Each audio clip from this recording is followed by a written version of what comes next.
J'ai d'ailleurs fait quelques achats hier justement pour améliorer le paquet. Je vous montre ça juste après. Aujourd'hui sous la pluie, je vais à un premier tournoi One Piece Card Game et bien évidemment je vous emmène avec moi. Voilà, donc je n'ai jamais joué au jeu, mis à part les 2-3 parties de démonstration là que j'ai pu faire sur l'application. Jamais joué plus que ça. J'ai le deck starter de Luffy et c'est tout. Ouais. J'ai mis des sleeves, j'ai pris un tapis et on va jouer. Donc j'imagine qu'il doit y avoir des gens aussi nuls que moi. Puis j'imagine qu'il doit y avoir des gens qui ont un peu plus tryhard le jeu. Ça va être intéressant. Voilà, je suis en retard. On y va. À toutes.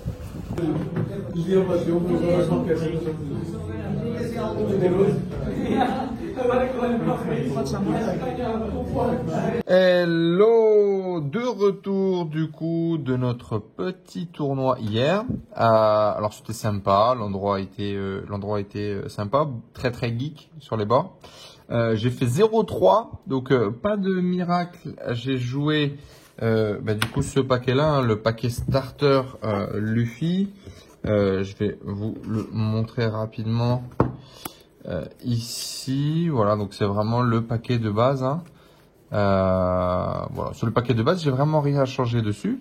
Ça s'est quand même joué à pas grand chose sur quasiment tous mes matchs. J'ai découvert les règles hein, sur pas mal de points que j'étais pas sûr, notamment une règle que je vais vous partager ici, qui a fait la différence. Donc voilà, peut-être que je vais vous la donner, vous la saurez et ça fera la différence pour vous. Là-dessus, le counter du coup, donc vous pouvez utiliser le counter en payant son coût en défense. Donc il faut pouvoir payer 1. Voilà, je savais pas, du coup j'ai pas gardé 1, du coup j'ai pas pu garder justement mon Luffy et faire le kill final. Cette carte est vraiment très forte, j'en recherche 2 supplémentaires d'ailleurs pour mettre dans le paquet. Je décide d'ailleurs d'upgrader ce paquet et donc de partir sur l'amélioration de ce deck de Luffy. Je vous montrerai ma liste juste après. J'ai d'ailleurs fait quelques achats hier justement pour améliorer le paquet. Je vous montre ça juste après. Pour la participation du tournoi, ce qui est sympa, c'est qu'il y a des petits lots. Donc on avait 2 petits lots. Un premier lot, 7 cartes. I'm gonna be the king of pirates, qui est une carte du coup événement en vert.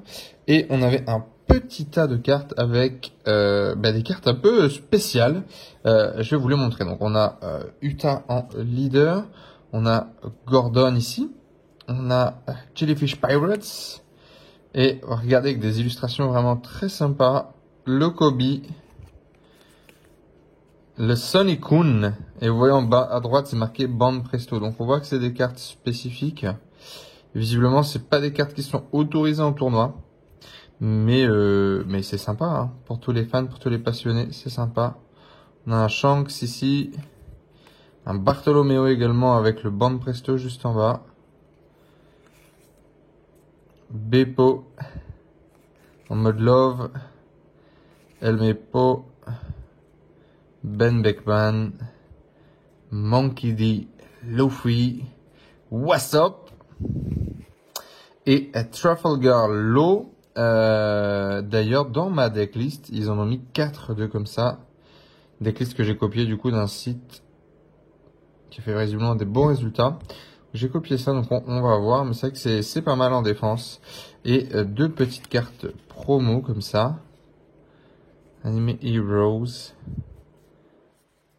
avec de la publicité hein, tout simplement. Voilà.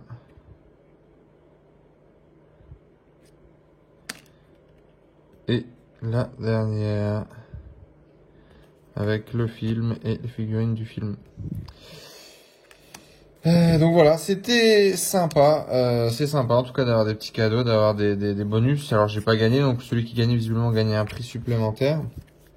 Mais il y a quand même des cartes importantes à récupérer sur des événements comme ça. Parce que notamment, et vous allez voir, je vais vous le montrer à la fin. Mais j'en ai acheté qui sont justement des cartes promo et qui cotent très cher.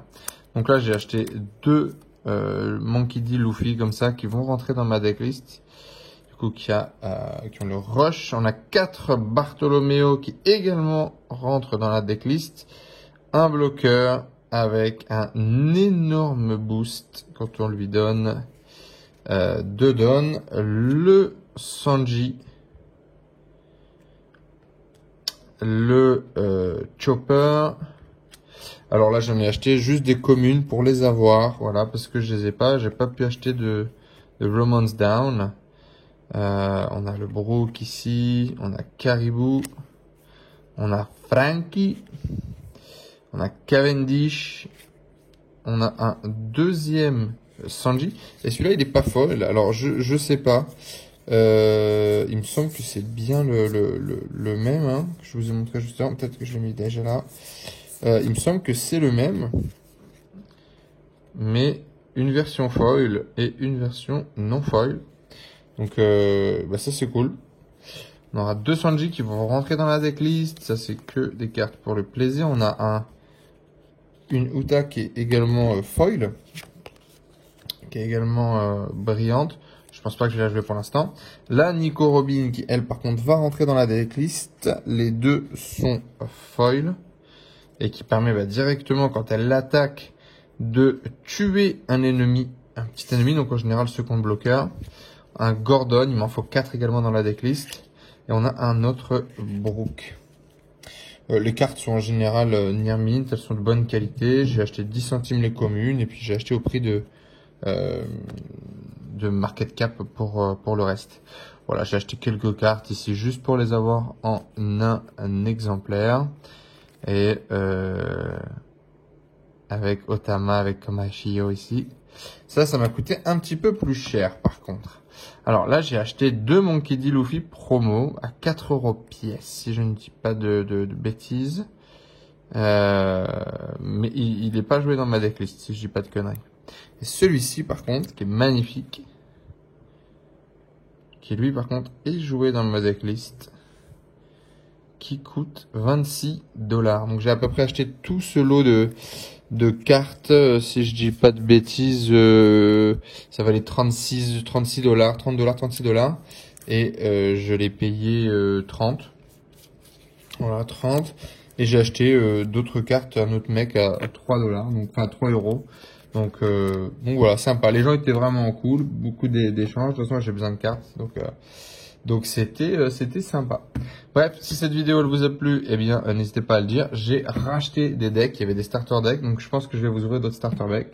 Et je vous dis à plus tard, et je vous quitte sur ces magnifiques Luffy. Ciao tout le monde.